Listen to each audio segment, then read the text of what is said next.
Late Night Health moves on. I'm Mark Allen, along with the insane Daryl Wayne. And Daryl, this is, I have to tell you, this is fun because Daryl and Daryl was off for a while, and John Bandcamp sat in for him, but it's great to be back with Daryl again. So I think this is like our third or fourth show that you've been back. That's correct. Yeah. Wow. Well, welcome home. Thank you. You're welcome. Rather be doing this than what I was doing in the time off. Yes, I know. I get that. Del Jolly is our guest, and he's an advocate and educator on a variety of plant-based items, from everything from CBD. He worked with Charlotte's Web on CBD. And also has a company called Unlimited Sciences, a psychedelic research nonprofit. And he's partnered with people like Johns Hopkins University. Del, are there benefits from the psychedelic aspect of mushrooms?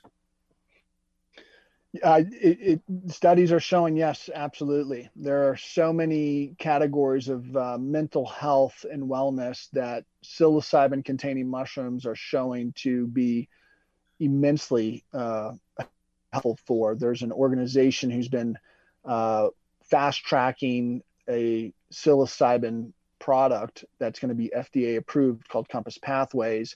They have gotten breakthrough status from the FDA, which means that they get fast-tracked on their process to developing these drugs. And the breakthrough status comes from psilocybin showing to be able to treat treatment-resistant depression. And so psilocybin, they're studying it for so many things: smoking cessation, anorexia, Lyme's disease. It's a obsessive compulsive disorder, and then the biggest one, anxiety and depression. I am a huge believer that our mental health and wellness and the evolution of how we treat it will undoubtedly come from psychedelics, and mostly psilocybin containing mushrooms. I have to be honest here that in my lifetime of let's just say over 40, that I have not indulged in many puffs of smoke because it just never, I don't know, I never liked it, though I will have an occasional drink of an adult beverage, and that's vodka, bourbon, tequila, those kinds of things. But I do it. I don't get drunk. I don't drive when I drink, and but I do, indulge occasionally. What about people like me, who may be somewhat, I don't know, I'm not fearful, but I'll say fearful of the psychedelic things that we're thinking of with Timothy Leary and vast trips and things like that? Yeah, absolutely. I mean, these things are not to be taken lightly. It's very disorienting. It's uncomfortable at times. It certainly can be, and that's what we call the work, right? When you do these things, this is the difference between mushrooms and a pill that you're getting from a doctor. It seems as though if these experiences, while they very well can be difficult, people are investing the time to solve the problems that are ailing them. The difference is they're finding tremendous relief, and it's long term. For instance, smoking cessation, the pills and patches they give you for that, they couldn't dream of having the effects that psilocybin mushrooms have. And in a 6-week cognitive behavioral therapy put on by Johns Hopkins, and one psilocybin trip, which lasts about 4 to 6 hours, these people who smoked for 19 years, 30 or I'm sorry, I apologize. They smoked for 32 years on average, 19 Wow. cigarettes a day. That's a pack a day. Wow. I think it's 76% quit smoking, never smoked again. And they induce these trips that, some of the people are reporting this profound knowing of why would I poison my body? My body is a temple. All these things that are trapped in our mind. And when you shut down what's called the default mode network of your brain, it allows you to access areas of your brain that you just can't when you're quote unquote sober. And those areas of the brain that are being accessed are allowing people to think differently and think about these things differently and have long-term success. So while it can be very, very uncomfortable and very disorienting, the health benefits that come after it, no one who does it, I shouldn't say no one, the majority of people who do this never look back and say that was a really, terrible thing. I wish I'd never done that. So you have a single trip and you stop. Yes. One I mean, trip, it's like one and done. one and There, done. So there is it's like moving from Colorado to New York. That's it. right. You never come back. Never come back. So there's a African root bark it's a root bark called iboga. Ibogaine, mark my words for all your listeners, I will bet everything I have on this. Ibogaine will revolutionize the way we approach the opioid epidemic. This is a very powerful psychedelic root bark. And the reason I'm bringing this up, because the African tribes who have used this for thousands of years, it is a one and done experience. They do it once in their life. This compound, ibogaine, somehow has the ability to shut down the withdrawal factors of heroin addiction. That is the Whoa. biggest and hardest problem with heroin addicts. They cannot get off because the withdrawals are too hard and they go back. This shuts it off. It's a very uncomfortable 40-hour trip. Okay, so you have to do this with a doctor. It's pretty heavy. Mhm. However, your other choice is to die from heroin overdose. That's I'm speechless. I mean, that is amazing. But what about the trip itself? I mean, not having experienced that. I mean, other than watching movies where there's bright lights and colored lights and lots of music. And I guess I've talked to people who become super paranoid during a trip. Is this something that can be enjoyable, or is it usually pretty harsh?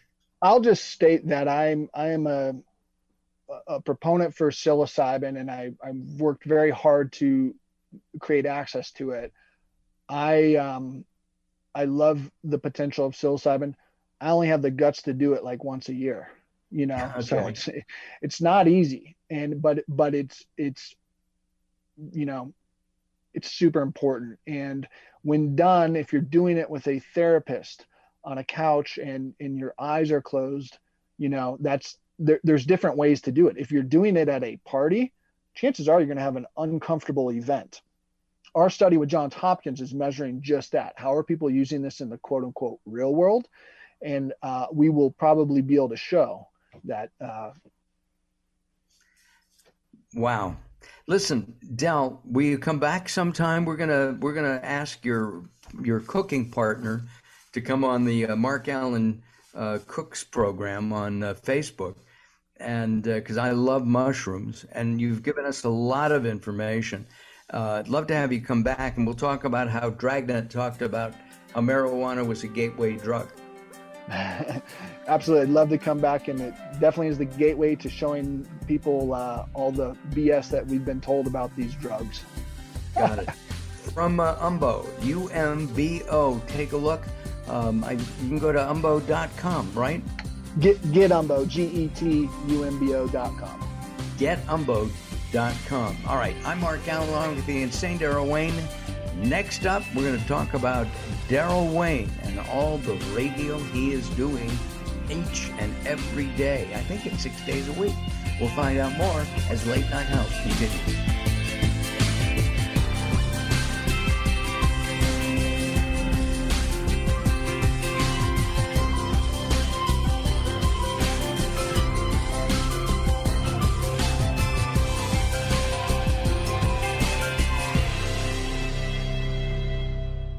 Recently, I met Jacqueline from Bright here in Los Angeles. She gave me a hearing exam and then showed me how to hear again with the new Signia Pure Series hearing aids, and she can give you your life back too.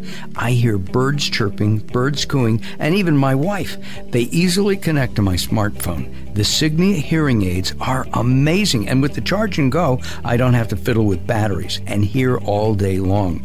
Not hearing is frustrating for you and your family. I know you don't have a problem, but trust me, call Bright Here now for a free hearing exam, a $125 value, yours free, just for making an appointment now. There are offices throughout the Los Angeles area. Call Bright Here now at 323-424-7100. That's 323-424-7100 for a free hearing exam. There's no obligation. Call now, 323-424-7100, or visit them on the web at brighthere.com.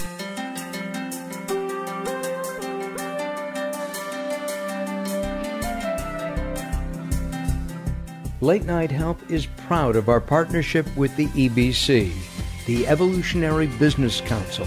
Check them out at ebcouncil.com. You're listening to Late Night Health with Mark Allen. The show continues in a moment.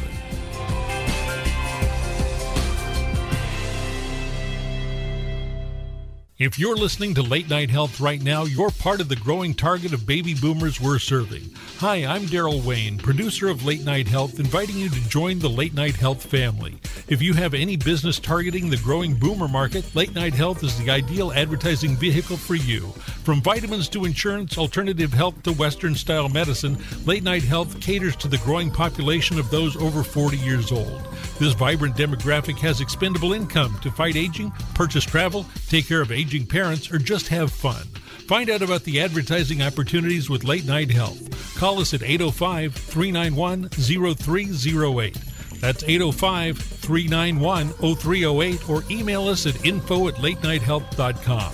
That's info@latenighthealth.com. Join Late Night Health as we empower people to take charge of their own health care. Call now at 805-391-0308. That's 805-391-0308. Sometimes it's not what you say, it's how you say it. Words are a critical aspect of success. How you get your point across is a crucial part of what makes anything sell. So do it right and hire a writer. Whether it's articles, blog posts, technical writings, website content, product descriptions, or ghostwriting anything from a novel to a nonfiction book about your navel, contact Servet Hassan. If you want it to sell, write it right. Email Servet at servet@servethassan.com.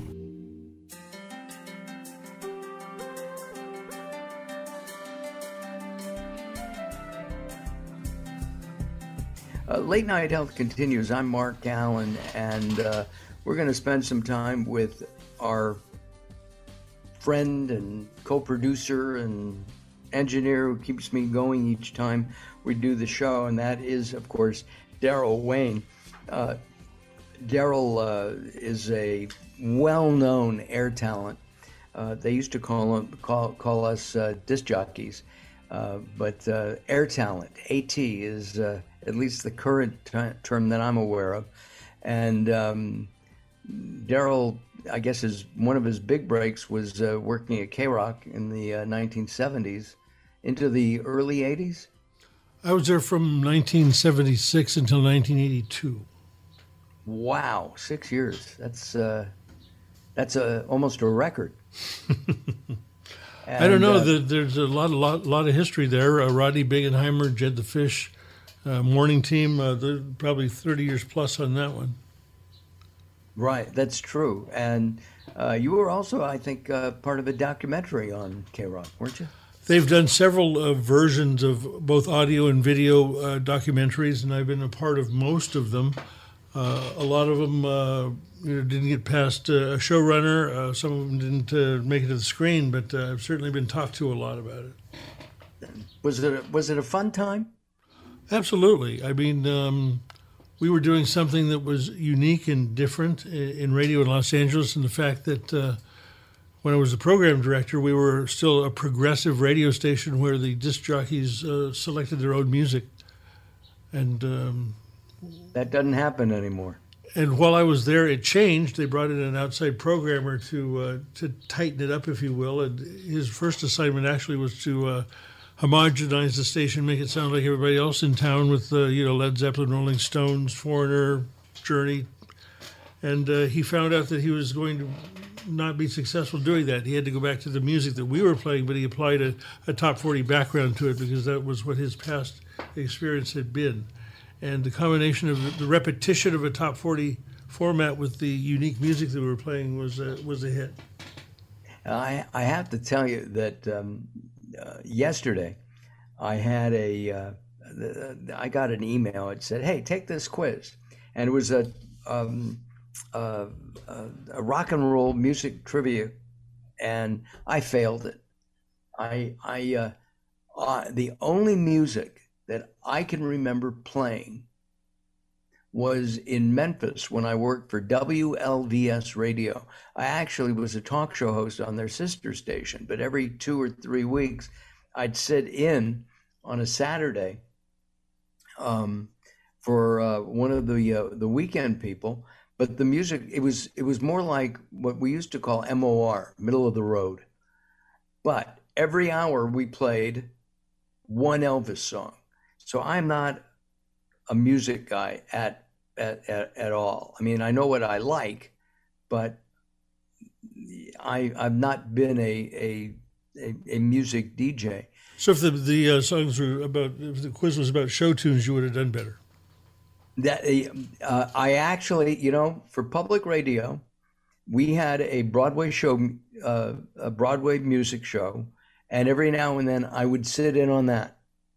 I'd fill in for the host, and who's become with her husband. I'm not going to mention names, but they've done a lot of music together themselves in that show music realm. Let's talk about the fact you do a daily show for Boss Radio, which That's is correct. bossbossradio.com. That's correct. Right. And I think you just started the Insane Daryl Wayne channel. We started a new alternative channel called Alt Boss Gold, and it's subtitled The Insane Daryl Wayne's Alt Boss Gold, which is nice. I had quite a bit of input into the imaging and the music and all of that above, but again, it is an outgrowth or another extension of Boss Radio. Boss Radio has probably 7 or 8 channels right now. They have a full-time Christmas channel, they have a 70s, an 80s, a 90s, a top 40 channel, and Boss Radio, which we had also mentioned, which is fashioned after the, Boss Radio in the 1960s and 70s. Every major top 40. Yeah, every major radio outlet in most major cities had a Boss Radio, whether it be a BCN in Boston or WOR in New York or KHJ here in Los Angeles or KFRC in San Francisco. Right. I remember KHJ a lot. Yeah. I mean, that's what we listened to back then. You also have another show that you've syndicated, the latest from the greatest. Tell us about that. We've got over 500 shows under our belt on the latest from the greatest. What we're doing is playing new music from rock and roll and classic rock artists that normally wouldn't find airplay at this point, because most classic rock stations won't play new music, and the stations that are playing new music are playing the people that were on American Idol or more top 40, if you will, rather than David Crosby or some of the great rockers of all time. Yeah, I've been listening to some of the new music, and it reminds me of, to me, middle of the road, almost a folk rocky sound. It's It's not that harsh. I don't know, metal or acid, grunge. Rock, right? Or grunge, yeah. Yeah, and I can hear the lyrics. Well, that's too bad. Yeah, yeah, some of them aren't great. I would also mention I'm on the air on an oldie station every day in Albuquerque, New Mexico, which is market 62, 63, right. Something like that. I forgot that. And I'm on there, that must be a lot of fun. Yeah, I'm on there 7 days a week, playing the hits. Oh, boy. The proven hits. You're midday on that show? I'm actually doing 5 to 10 right now, 5 to 10 p.m. Albuquerque time, Mountain time. So we got it. Have time zone issues with that.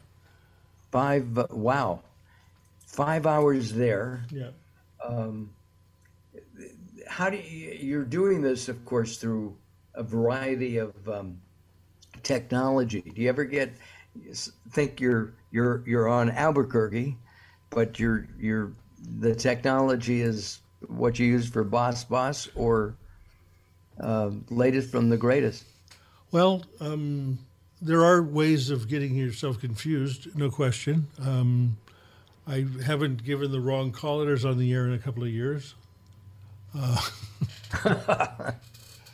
But yeah, it keeps you on your toes. Yeah, I'll bet it does. It has. How much has music changed for some of those classic artists? Well, music has changed desperately in the fact that it used to be if a rock band wanted to put an album, they would go into the studio and they cut 12 tracks and they put it on a piece of vinyl, and there'd be something consistency to it. It would be like if you play Dark Side of the Moon from beginning to end on either side, it tells a story. At this point, people don't buy, well, they're starting to buy vinyl again, but in general, people don't even buy songs, they buy downloads. And so right. Most artists feel that they can't make any money at that. They can make money touring, they can make money merchandising, but recording and releasing new material is not something that a lot of people are doing these days. At least the Who and the big Rolling Stones and the big bands. Well, Alice Cooper is one that I've seen pictures of you and Alice together. You've told some stories about him. These guys are business people, is what you've told me. They're businesses. Well, very much so. When the last time my wife and I were backstage at Alice Cooper concert, and I was talking to Alice, Sherry said, "This is amazing. Right, here's a man that half an hour ago was hanging himself and wielding swords and stuff, and you're talking about web hits. And you're talking about pastors, and you're talking about the business of radio, the business of rock and roll." Right.